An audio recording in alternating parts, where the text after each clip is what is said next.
Three Marines near Nag, Vietnam, saw a winged woman naked in 1969. The female creature had huge bat wings, black leather, and radiated a greenish light.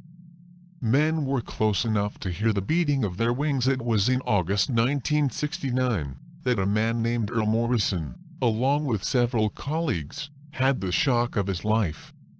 It was, appropriately enough, in the darkness of the night came the threatening event, and while the men were on guard, keeping a careful watch, Viet Cong.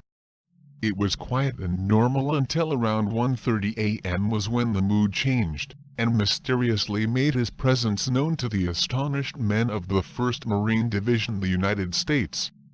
Despite being a little reluctant to speak publicly, Morrison finally changed his mind and, in 1972, was comfortable talking about the incident, even if he was not happy with what he found.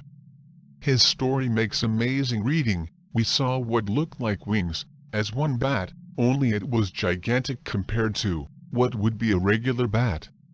After that came close enough so we could see what it was. It looked like a woman.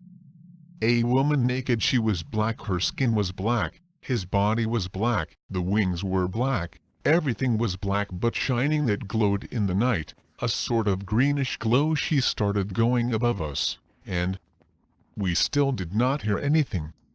She was right above us, and when it came over our heads it was maybe 6 or 7 feet 2 meters high.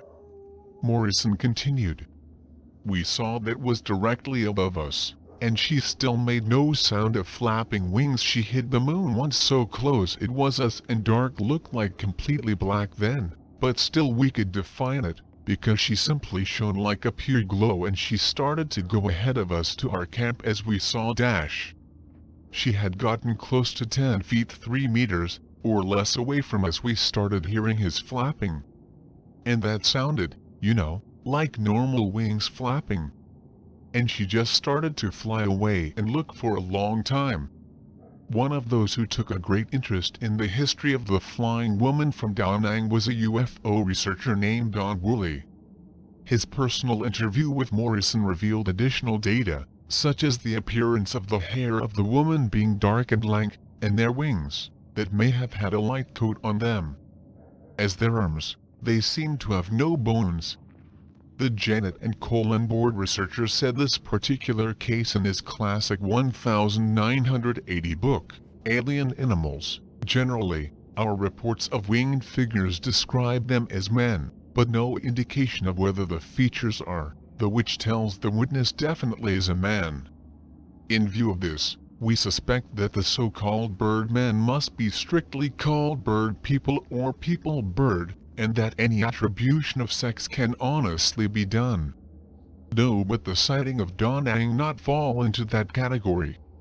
Indeed, one could say that the winged woman Vietnam shining intensely should have a category for herself. So far, there are no records of new sightings of winged woman,